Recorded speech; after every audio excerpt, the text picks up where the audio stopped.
કોયલી ગામ એટલે વડોદરાની બાજુમાં, અને વડોદરાથી એ કોયલીથી ડાકોર બહુ કઈ દૂર નથી. અને એ ડાકોરના મંદિરમાં બિરાજમાન ભગવાન રણછોડ રાય, અને એ રણછોડ રાયનો અનન્ય ભક્ત છે.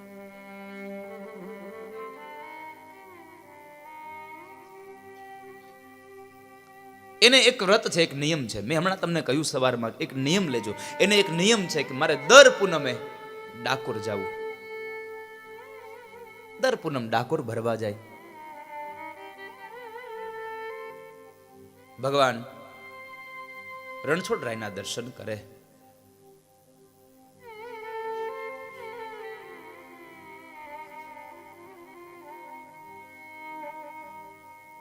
અને દર્શન કરે, વળી પાછા આવે. પ્રાથમિક શાળામાં, જે શાળામાં એ શિક્ષક હતા, એ શાળામાં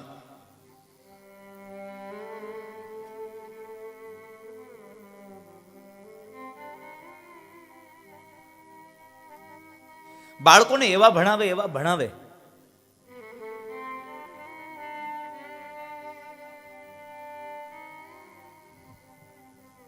કે મનસુખરામ માસ્તર જે દિવસે હાજર ન હોય, અને તે દિવસે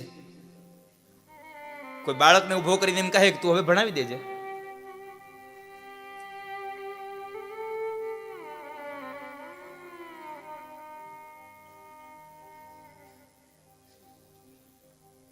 ત્યારે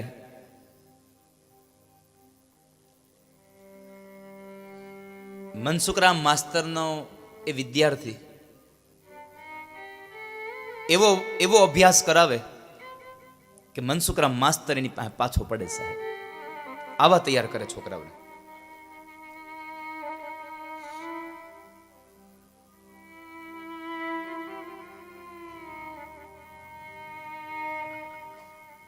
માન અને સન્માન સાથે એ વિદ્યાર્થીઓને તૈયાર કર્યા. વિદ્યાભ્યાસ કરાવ્યો. એમાં બરાબર એના ગામના, અને આમ પણ તમે સાહેબ સારું કામ કરો ને એટલે તમારા વિરોધી વધે. મનસુખરામ માસ્તર સારું ભણાવતા હતા, છતાં પણ જે છોકરાઓ એની પાસે ભણતા હતા, એ જ છોકરાના કાકા, એ જ છોકરાના બાપા મનસુખરામના વિરોધી. પણ એક વાક્ય કહી દઉં તમને, સારું કામ કરો તમારા વિરોધી વધે. પણ ચાણક્યે બહુ સુંદર લખ્યું છે, બહુ સુંદર વાક્ય કહ્યું છે કે તમારા જીવનમાં જ્યારે દુશ્મનો વધે ત્યારે સમજો તમારી પ્રગતિ છે. અને તમારે જો જીવનમાં પ્રગતિ કરવી હોય તો દુશ્મનો મજબૂત રાખો, તમારા વિરોધીઓને મજબૂત રાખો. જેટલા તમારા વિરોધી મજબૂત એટલી તમારી પ્રગતિ મજબૂત. સાહેબ પણ હા, તમારી પ્રગતિમાં તમારી ભૂલ તો નથી થતી ને, એની ખાસ તકેદારી રાખજો, ખાસ તકેદારી રાખજો.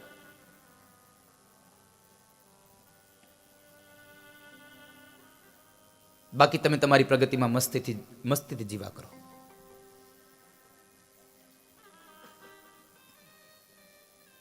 તમે તમારું કામ કરો.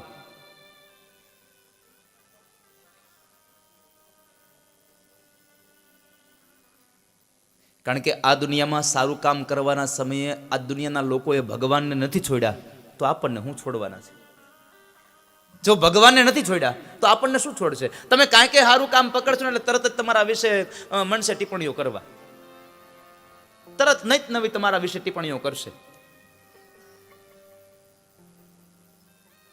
કારણ કે મેં ગઈકાલે કીધું હતું કે તુંડે તુંડે મતિર ભિન્ના.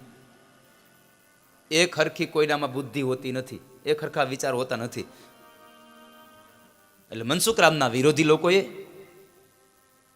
વડોદરાના જિલ્લા શિક્ષણ અધિકારીની કચેરીમાં એક નોટિસ આપી છે, એક અરજી આપી કે અમારા ગામની અંદર એક ભગતરો શિક્ષક છે, હરે ફરે એ ડાકોર વયો જાય છે, છોકરાને ભણાવતો નથી અને ખોટો પગાર લે છે. અમારે આવા શિક્ષકની જરૂર નથી. કાં તો તમે એને અહીંથી બદલી કરો અને કાં તો તમે એને સસ્પેન્ડ કરો.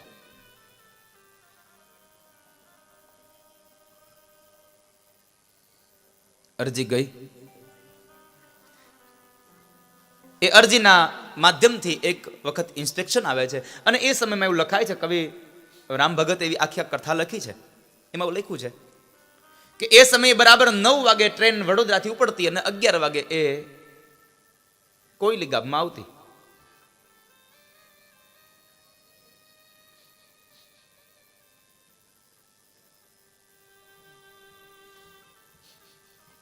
અને 11 વાગે સ્કૂલનો સમય, 11 થી 5.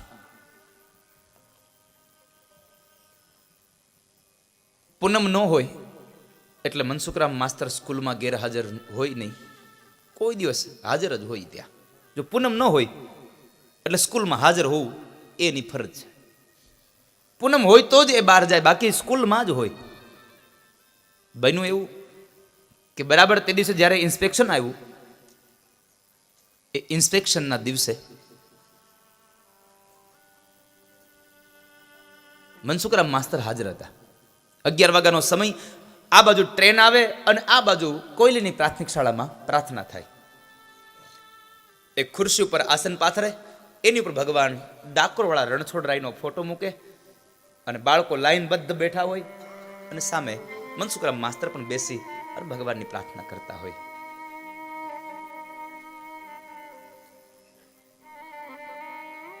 ભગવાનની પ્રાર્થના કરતા હતા. એવા સમય બરાબર શબ્દો હતા, વિશ્વાસુના વિશ્વાસુ,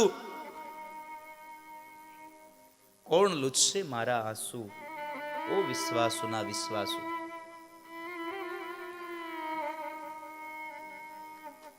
અને એ સમય બરાબર પેલા અધિકારી અને અધિકારીની સાથે એની બેગ ઉપાડવા વાળો એક વ્યક્તિ જિલ્લા શિક્ષણ અધિકારીની કચેરીમાંથી આવે છે.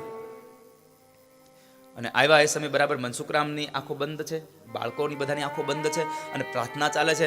અને પ્રાર્થનાનું એ શાંત વાતાવરણ, લોબીમાં આવી અને અધિકારી ઉભા રહ્યા છે. પ્રાર્થનાના શબ્દો સાંભળી અને આવેલા અધિકારીને ખૂબ આનંદ થયો.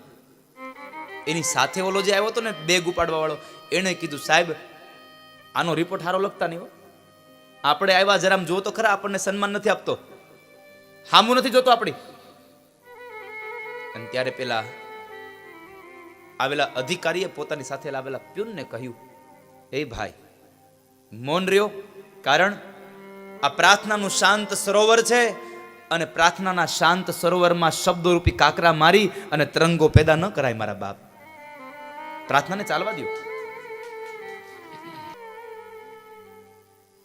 પ્રાર્થના પૂરી થઈ અને મનસુખરામ માસ્તરની આંખો ખુલે છે. જુએ તો અધિકારી આવ્યા, એકદમ ઊભા થયા અને સાહેબને કહે છે, સાહેબ તમે આવવાના હતા, મને ખબર ન હતી, નહીં તો હું તમારા સ્વાગતની તૈયારીઓ કરાવત. અરે નાના મનસુખરામ, કશો વાંધો નહીં, પણ સાહેબ આજ ઓચિંતા તમારું આવવાનું. હજી વાતો કરે છે એટલે મનસુખરામ માસ્તરે 2 હાથ જોડ્યા હતા, એટલે ઓલા બાળકો જોઈ ગયા કે અમારા સાહેબે હાથ જોડ્યા, એટલે એક પછી એક બાળકો ઊભા થઈ અને પેલા આવેલા અધિકારીને વંદન કરીને જતા રહ્યા પોતાના ક્લાસમાં. કેટલા બાળકોને સંસ્કાર આપ્યા છે.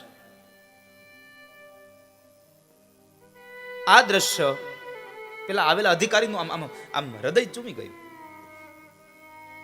બાળકો સારા છે, આ કોઈકે ખોટી અરજી આપી છે. મનસુખરામ, તમને નથી ખબર? ના સાહેબ, મને નથી ખબર. આપનું શું આવવાનું આજે ઓચિંતું?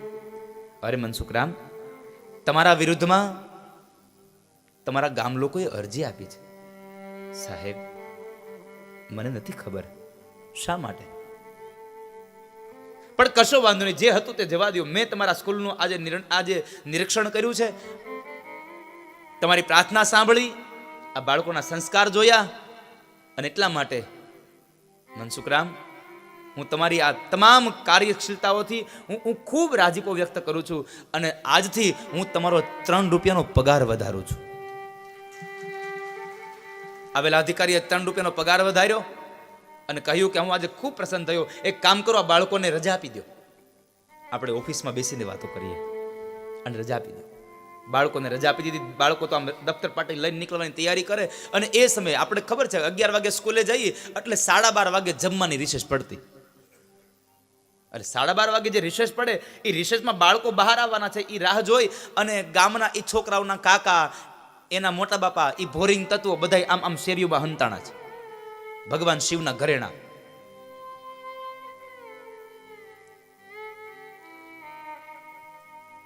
જેવા છોકરા આમ સ્કૂલમાંથી બહાર આવ્યા અને પકડ્યા, એ છોકરા અહીંયા આવ, અહીંયા આવ. ઓલા માસ્તર આવ્યા છે ને વડોદરાથી, શું થયું? અરે બાપા, ઈ સાહેબ આવ્યા ને એને અમારી પ્રાર્થના સાંભળી અને અમારી સ્કૂલના સાહેબના એટલા વખાણ કર્યા કે એણે અમારા સાહેબનો 3 રૂપિયા પગાર વધાર્યો અને અમારે મોટો બેલ પડી ગયો, અમારે રજા થઈ ગઈ આજ. હે, 3 રૂપિયા પગાર વધાર્યો? એના માસીનો દીકરો લાગ્યા. આ બધા આ એના હગાવાલા જોય અંદરો અંદર. થોડા દિવસ થયા, આ ભોરિંગ તત્વોને હક ન થયું, વળી પાછી અરજી લખી. અમારા ગામમાં એક ભગતરો શિક્ષક છે, ડાકોર વયો જાય છે, છોકરા ભણાવતો નથી, કાંઈ એની બદલી કરો ને કાંઈ એને સસ્પેન્ડ કરો. અને નોંધ કરી, ગયા વખતે આવ્યા હતા એ અધિકારી મોકલતા નહીં, એ એનો હગો છે એટલે પગાર વધારીને જાય છે.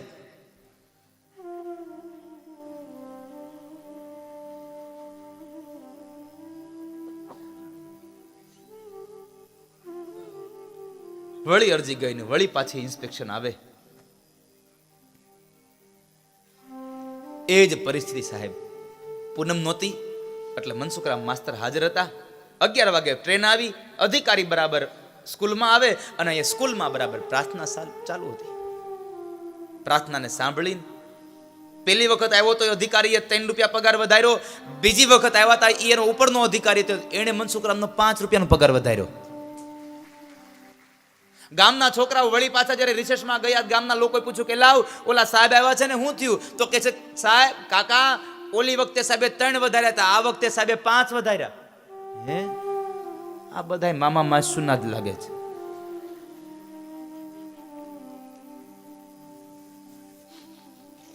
ગામ લોકોને હક ન થયું. મનસુખરામ તો પોતાની મસ્તીમાં હો સાહેબ છોકરાઓને ભણાવે.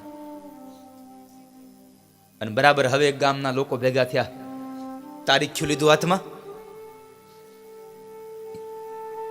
આમાં જુઓ પૂનમ કેદી છે,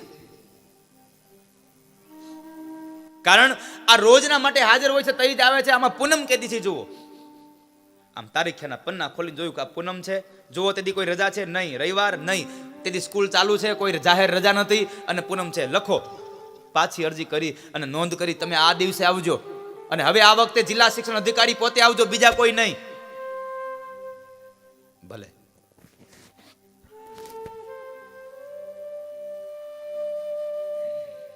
અરજી ગઈ. આ ત્રીજી વખત જિલ્લા શિક્ષણ અધિકારીની કચેરીમાં અરજી ગઈ એટલે અધિકારીને આમ આમ આમ આ ત્રીજી વખત આવી એટલે પેલા 2 અધિકારીને બોલાવ્યા કે તમને મેં આના ઇન્સ્પેક્શન માટે મોકલ્યા હતા, તમે કઈ નથી કરી આવ્યા, ત્રીજી વખત અરજી આવી. અરે સાહેબ, અમે જઈ આવ્યા. તો પછી આ ત્રીજી વાર શું કામ ને અરજી આવી? સાહેબ ખબર નહીં આ ગામ લોકો શું કામ એને આવું આ શિક્ષકની સાથે કરવા માંગે છે. પણ અમે ત્યાં ગયા અને અમે સ્કૂલના છોકરાઓના સંસ્કાર જોયા, એનું ભણતર જોયું, સ્કૂલની શિસ્તતા જોઈ.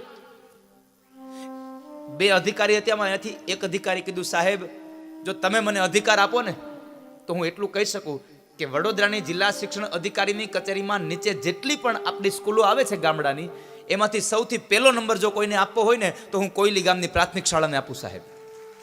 આટલી શિસ્તતા છે, આટલા સંસ્કારો છે. પણ ખબર નહીં આ બાળકો શું આ ગામના લોકો શું કામ આ મનસુખરામની પાછળ પડ્યા છે.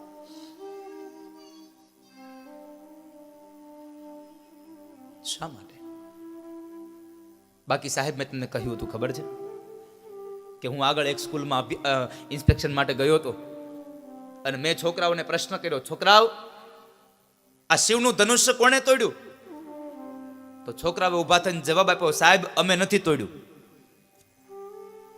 મેં એના માસ્તરને કીધું, એટલે માસ્તર આ છોકરાઓ આવો જવાબ કેમ આપે છે? તો માસ્તરે મને કીધું કે સાહેબ નવું કેટલાનું આવે એ કયો ને, આ જૂનું મૂકી દો. એને નહોતી ખબર આ શિવનું ધનુષ શું છે. પણ મનસુખરામના બાળકો તો શું એનામાં સંસ્કાર, શું અભ્યાસ. કઈ વાંધો નહીં, બરાબર જે તારીખ લખીને આપી હતી એ તારીખનો દિવસ આવે છે. આ બાજુ ગામના લોકોએ એક વ્યક્તિને કીધું છે જરા ધ્યાન રાખજે, ઓલો ડાકોર જાય છે કે નહીં. એક વ્યક્તિને ડાકોર જાય છે કે નહીં એનું ધ્યાન રાખવા મોકલો છે. બરાબર આવી પૂનમ એટલે એ દિવસે એક બાળકને કહી અને મનસુખરામ માસ્તર ડાકોર જવા માટે નીકળે છે. છોકરો ભણાવવા માટે તૈયાર થાય છે. અને આ બાજુ ગામ લોકોએ જિલ્લા શિક્ષણ અધિકારી આવે છે એટલે એના સ્વાગત માટે ગાડા તૈયાર કર્યા, જમવા માટે એને ચૂરમાના લાડુ બનાવ્યા. અને આ દુનિયાનો નિયમ છે સાહેબ, જરૂર હોય ને તો ચોખા ઘીના લાડવા ખવડાવે અને જરૂર પતી જાય ને તો ખાટી છાશ ન આપે. આ દુનિયાનો નિયમ છે. સુર નર મુનિજન સબકી યહ રીતિ, રામચરિત માનસ કહે છે. સ્વાર્થ કારણ સબ કરહી પ્રીતિ. સ્વાર્થ હોય એટલે બધા પ્રીત કરે, અને સ્વાર્થ પતે એટલે પછી કોણ હું ને કોણ તું બધા ભૂલી જાય છે.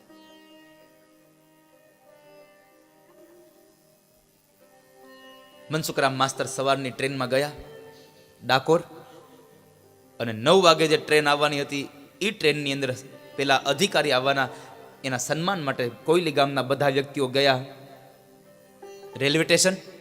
એના હામિયા